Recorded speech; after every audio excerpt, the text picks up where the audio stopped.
Et aujourd'hui, je vais te faire un guide pour débutants en musculation, les erreurs à ne pas commettre et ce que j'aurais aimé savoir en tant que débutant en musculation pour progresser le plus rapidement possible et surtout ne pas se faire mal comme d'habitude. Suis cette séance avec moi, on fait une séance jambes aujourd'hui et au fur et à mesure, je te donnerai les tips à savoir. C'est parti, let's go. Les étirements, d'accord? La première chose à faire dans une séance et quand tu arrives à la salle, c'est se mobiliser. Donc mobilise-toi avec des étirements simples. Je te mets une petite vidéo encore une fois ici pour les étirements. C'est un truc à faire qui est super simple. Tu prends un tapis, tu t'étires les jambes, le dos, les bras, les épaules et comme ça, tes flex pour ta séance, qu'elle soit upper, qu'elle soit lower, ça permet de préparer ton corps et de ne pas se blesser pour la suite. Juste 5 minutes pour une longévité maximum. On se retrouve au squat, c'est parti. La montée en gamme, c'est le deuxième tip que les débutants loupent souvent et ne font pas. Ils vont directement à leur charge.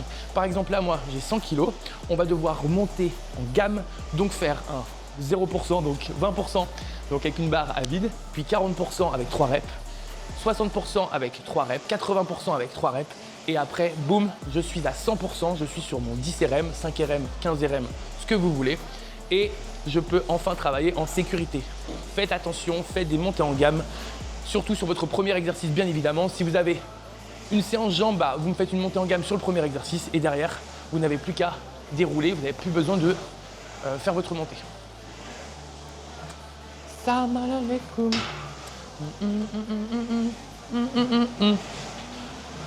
Petit tuto squat rapide. On va prendre sa barre bien symétrique au niveau des mains. On passe en dessous. On vient la mettre au niveau des épaules, bas d'épaule, hein, surtout pas sur la nuque, c'est très important. On recule. On vient mettre ses pieds plus larges que les épaules, hein, d'accord? Ouverture 11h05 avec les pieds. On vient regarder devant. Ici, technique du plongeur.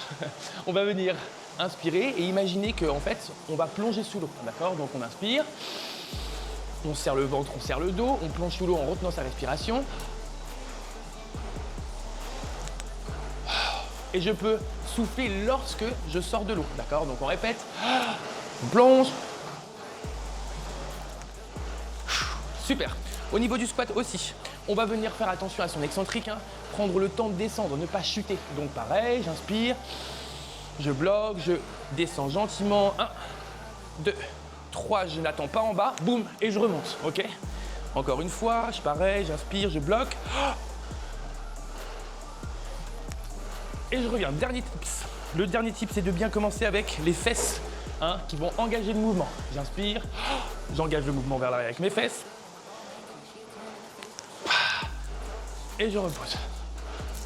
Pourquoi envoyer les fesses en premier? Il faut diviser le corps en 3. 1, bloc A, 2, bloc B, 3, bloc C. Donc le B, les hanches et le thorax, donc bloc A, doivent toujours rester ensemble. Hein. Rester ensemble et pas me faire ça. Sinon, j'ai mes lombaires qui pop, hein. J'ai un relâchement lombaire et c'est pas bon du tout pour le maintien du dos. Donc faites attention. Voilà pour la petite explication du squat bar. Ces charges, c'est le tip numéro 3 que je vous donne aujourd'hui. Les débutants oublient souvent de noter les charges et font un petit peu, on va dire à la va-vite, au hasard. Ils arrivent à la salle, ils font selon leur forme et ils n'ont pas de cahier d'entraînement. Donc c'est vraiment une perte de temps et ça évite et ça empêche la surcharge progressive, hein, d'accord, qui est une des clés pour progresser en musculation. Alors comment noter ces charges, vous me direz? Je vais vous le dire mon pote. Je vous montre mon carnet d'entraînement. Alors, je ne sais pas si on va le voir ici. Hop, super. Donc là, vous allez avoir donc, mon carnet d'entraînement, ok? Tout est noté ici. Comment on fait? Eh bien, on va noter déjà sa charge. Là, pour le coup, moi, je prends les tractions en 5 répétitions max. C'est 5, on marque 5 pour 5 répétitions. Et entre parenthèses, on va noter la charge. Donc là, moi, vous avez plein d'applications, d'accord? Je sors bientôt la mienne, donc n'hésitez pas à m'envoyer un DM pour être bêta-testeur. Sinon, on prend ses notes sur l'iPhone ou sur son Android et on note ses charges et ses répétitions, point au final, d'accord? Et comme ça te permet à toi de savoir où tu étais.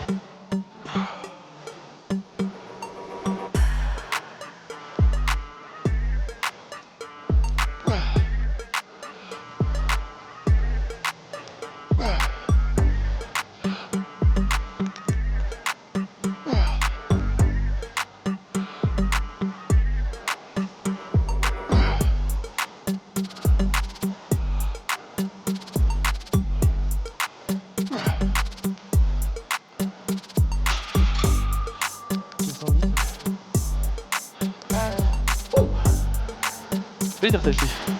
ayez un programme d'entraînement. Aujourd'hui, on a des programmes plein internet, on a ChatGPT qui peuvent vous faire des programmes, on va dire, plutôt bons. Donc n'avancez pas sans programme d'entraînement.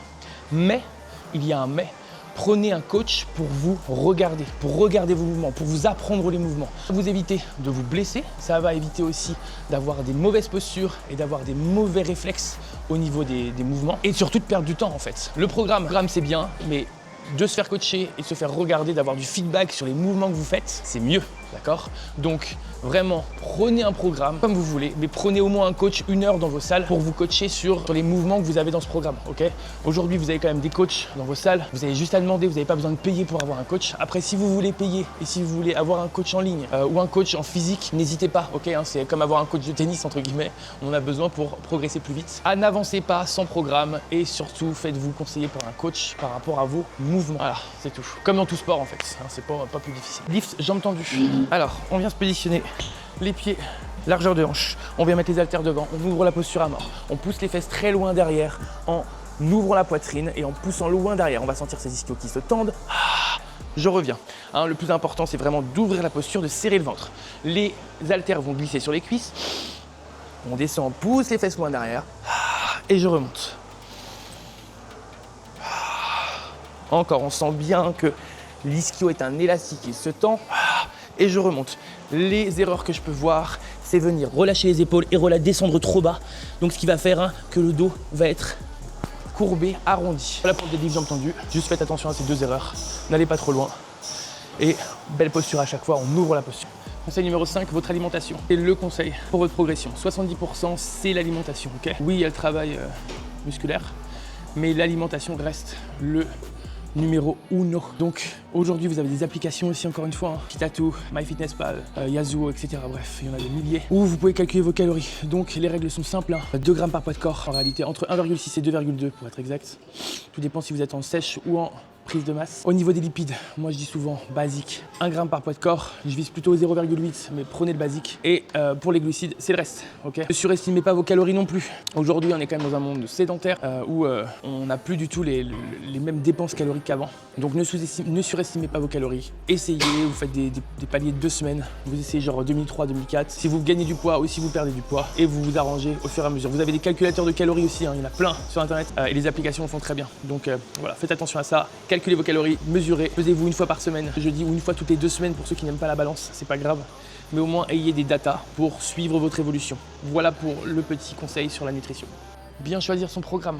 Un autre conseil qu'on oublie souvent, faites comme vous le pouvez. Si vous êtes en études, si vous avez un taf, prenez quelque chose qui peut perdurer. La musculation, c'est un marathon. C'est très important, c'est pas un sprint, c'est un marathon. Donc si j'ai que 3 jours de sport, ou 4 jours, ou 5 jours, eh bien je choisis le programme idéal avec mes contraintes. C'est les contraintes qui font le sport et pas le contraire, ok? Donc prenez un truc qui peut être tenu dans le temps, c'est super important. Et comme ça, vous aurez les meilleurs résultats. Et comme ça, vous allez pouvoir garder ça longtemps et pouvoir ne pas abandonner. C'est super important. Rappelez-vous de cette phrase, la musculation, c'est pas un sprint, c'est un marathon. Voilà pour mon 6e conseil, je sais plus où j'en suis. 5e, 6e, 7e, 8e, 9e, je sais plus. Conseil. 7e conseil, faites vos pas quotidiens. Faites du cardiovasculaire, échauffez-vous. Faites du running, faites du rameur, échauffez-vous, faites du long, d'accord? Vous devez marcher 10 000 pas par jour obligatoirement. Aujourd'hui, on est dans un monde qui est très sédentaire. Je vous parlais des calories juste avant, donc de ne pas surestimer son total calorique, vous permettre d'être plus sec, de pouvoir plus manger et de pouvoir vraiment avoir une meilleure aussi récupération musculaire, d'accord? C'est super important. Laissez-vous du repos. Prenez au moins 2 à 3 jours de repos entre chaque séance, surtout pour les débutants, tout dépend de votre programme bien sûr, d'accord? Si je travaille les pecs le lundi, je me laisse au moins 2 jours, 3 jours pour refaire les pecs après. Après, si vous êtes sur un full body, vous pouvez faire que 2 jours. Parce que vous n'avez pas forcément beaucoup de volume, mais laissez-vous des jours de repos pour récupérer. Le repos, c'est de l'entraînement, c'est super important. Et bien sûr, j'ajoute dans ce conseil, ne buvez pas d'alcool. Si vous voulez vraiment des résultats vite et synthétiser tous les nutriments que vous mangez, ne buvez pas d'alcool, ne fumez pas forcément, ne buvez pas, ne mangez pas gras, ni salé, ni sucré. C'était les 8 conseils de débutants pour l'année 2026. Ciao.